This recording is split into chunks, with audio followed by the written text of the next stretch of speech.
Hello Taurus, thank you for joining me for your weekly forecast for week commencing the 10th of September. If you tuned in last time, you'll know that the new moon which occurred in your sister earth sign last Sunday of Virgo is an opportunity for you to be much more self-expressive. Your great talent is for holding things together, for being the glue in all sorts of situations. Your steadfastness, your determination, and your stability are something that people really appreciate. But there are times to be more enterprising and perhaps even a bit more risk-taking. And when that new moon occurred, it intersected brilliantly the great link between Jupiter and Pluto, which has been ongoing. That's an aspect which gives us the opportunity to marshal change in a positive way. Pluto can be a ruthless influence and sometimes see us try too hard, and Jupiter can also see us be a bit too optimistic and expect too much from situations. When they're working cooperatively well together, as they are this week, but also feeding in to the sun's progress as it makes its way forwards in the sign of Virgo, suggests that your agenda for change can be very positive. But of course, change is something that we all find difficult at times. And for fixed signs, like mine of Aquarius and yours of Taurus, change can sometimes be a bit of a tremulous process. But I feel that you're being encouraged to be open to knowledge, education, different types of friendships and types of people, and perhaps also a romantic situation can start to evolve in a more dynamic way for you. It is true also that Venus, your ruler, moved into your opposite sign last Sunday too, and that's going to be in opposition to Uranus in your sign all through this week. And then Mars goes right back to the top of your horoscope, forging a T-square between the two. So that creates the potential for some excitement and also for some challenges. For example, if there's a relationship where you feel that you're very sacrificing, very diplomatic, you're always trying to reach forwards towards the other person's situation, but you're not getting a lot back, you could become a lot more rebellious this week. It's not to say that you're not going to put your ideas across in a positive way, but there may be a bit of steel inside the velvet glove. Good for you, if so. And then Mercury, later this week, also forges an amazing link, along with the Sun, with Pluto. So change can be something that you become much more open to. You can be thinking about it, or you can be actually acting out some alterations that can be hugely dynamic. It is also true that Mercury does go opposite Neptune this week, and that, along with the Sun's opposition with Neptune on Monday, can create a bit of confusion, or at least mixed signals, where it may be hard to get to what someone wants, but the determination that the Sun, and also Mercury particularly, will give you in their angle to Pluto to cut through the swathe of any smoke and mirrors that may be coming in your direction will be absolutely phenomenal. You just won't take no for an answer. But the quarter moon, the lunation, which occurs on Sunday, is across the 5th and 8th houses of your situation. So if there's a bit of jealousy, control, or possessiveness around a relationship matter that you're considering at this moment, along with the oppositions with the Sun and Mercury to Neptune, that could be challenging, but I just feel it will just increase your determination to really empower yourself with how you want to be about your talents, your self-expression, your romantic world. It needs to become much more vivid, exciting, and enriching in the here and now. And that may require you to be bolder and a bit more risk-taking, and perhaps even shake things up a little bit from the status quo, which may have been in place for quite some time indeed. It's been a real pleasure being with you. I'd love it if you would like or comment on this video, or if you've yet to do so, please do subscribe to my channel. Thank you very much, and goodbye. Hello Taurus, thank you for joining me for your monthly forecast for September. For the Sun or the Ascendant, I am sorry I'm delivering this a little later than is ideal. This month offers rich potential for you. There's a stunning new moon on the 9th, and on the same day Venus, your ruler, moves into one of the most delicious parts of your scope. But it's going to be the role of Jupiter, the planet of growth, expansion, and traditionally of fortune, and Pluto, the planet of transformation, which really provides the true backdrop to this month's prospects for you, because they're going to be cooperating for the first 3 weeks of September. Jupiter can be a planet which gives us an almost heightened sense of entitlement. It can trick us into thinking that things will land in our lap without too much effort, and then makes us lack the spark to go and work hard enough. Pluto, on the other hand, is a ruthless influence, of course. If we push too hard to get what we want, sometimes people will resist us. On the other hand, people will oppress us through the energies of Pluto. But the angle between Jupiter and Pluto for you this month suggests that something can evolve for you around a relationship situation. It could be a spiritual involvement. It could be with someone that you see as some kind of guide, some source of knowledge or wisdom, or it could be on a more romantic or even friendship basis. But I do think a lot of respect will be threaded through this tie. But this is a relationship which can take on a giant amount of importance this month, and one that you can really appreciate. But in the early parts of this month, it is true to say, for the first 2 weeks in fact, that your ruler Venus is clashing with Mars, which is also, along with Pluto, in a very expansive, restless part of your situation, at least as the month begins. It's going to be important, therefore, to understand that there may be some situations around the give and take of any relationship where you feel that perhaps you're being too sacrificing, and this is having an impact on your ability to be a free spirit. I definitely think that can be threaded into the early part of this month. But on the 6th, Mercury moves into a delicious location.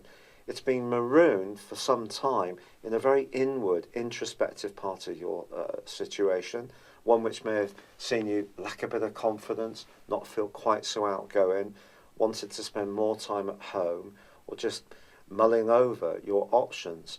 But on the 6th, its move into Virgo, your sister triplicity of Earth, is brilliant. And it's also going to be linking up with Uranus in your sign and also Saturn. Now, Saturn on the same day is going to end a backward journey. So even if you've had this sense that you do want to open up your world, you do want to liberate yourself from something, there is some kind of moral or legal battle that you've been undergoing in the previous half year, things can start to really lighten for you. And this wonderful grand trine forged between Mercury, Uranus and Saturn can help you to be pragmatic and yet also bring flair to bear. You're said to dislike change, but you may surprise yourself from this point about how much you can welcome elements of change into your situation, especially with the help of Jupiter and Pluto and the encouragement of that one special person.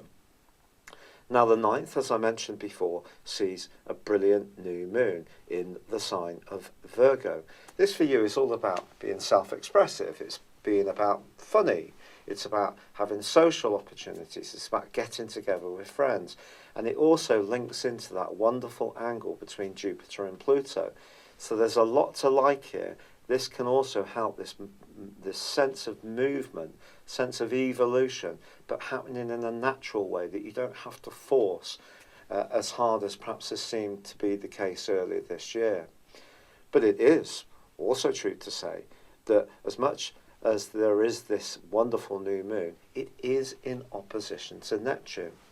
Neptune's the planet of dreams, and it's probably made you a lot more idealistic about the type of friends you keep and also the type of hopes for your future since 2012. So a little bit of care is needed, particularly if you're making some key decisions around your love life.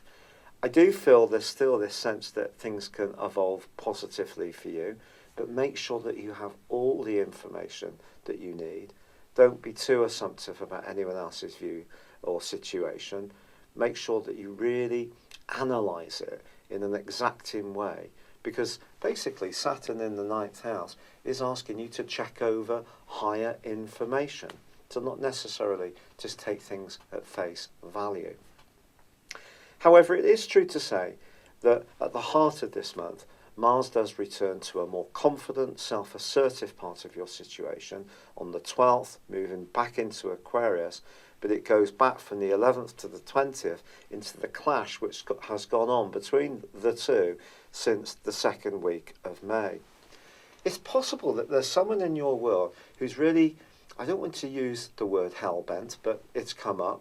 It's almost as if this person is hell-bent on stopping you evolving and changing.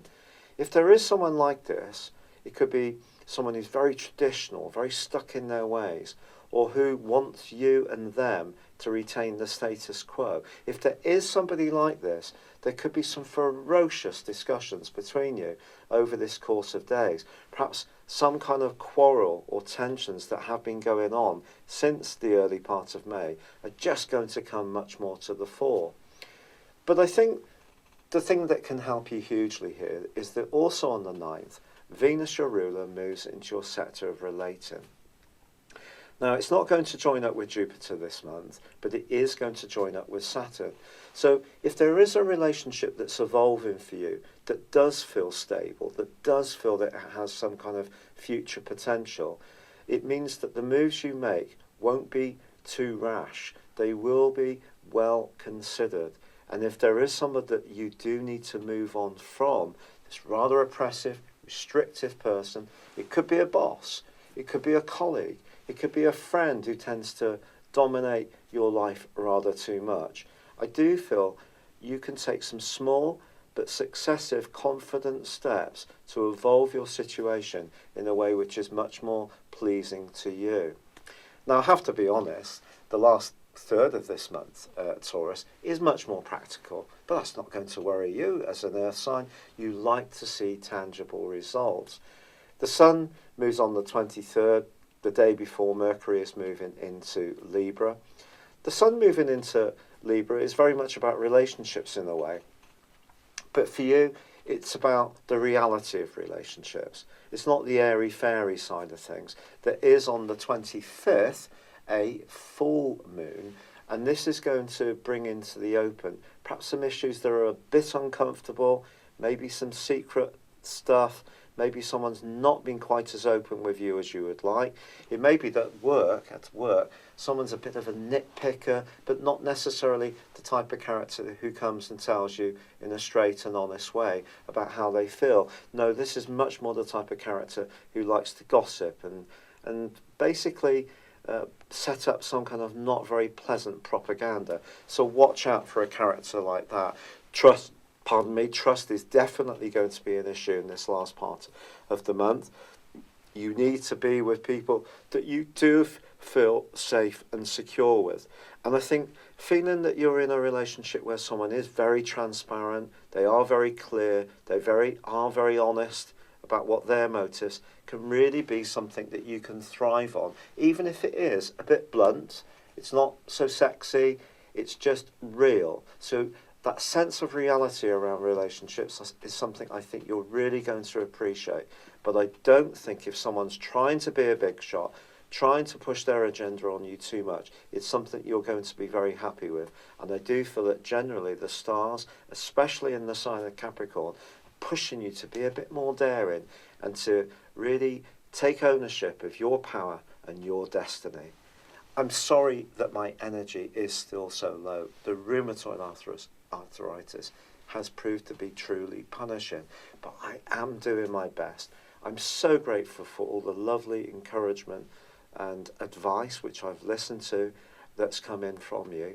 I'd love it if you would like or comment on this video, or if you've yet to do so, please do subscribe to this channel. Thank you. Hello, thank you so much for watching my video. I'd love you to join me at my Horoscope Ace app. You can find this at www.horoscope-ace.com. You can use it through Android, iOS, Apple or Facebook. Check out your ascendant or your moon sign or download your free birth chart. There's all your favourite videos, plus there are daily, weekly, monthly and yearly horoscopes for general, love, Chinese and Indian astrology. If your passion is tarot, there's my brilliant 3-card money or love tarot readings too. And it's all there at www.horoscope-ace.com. Thank you.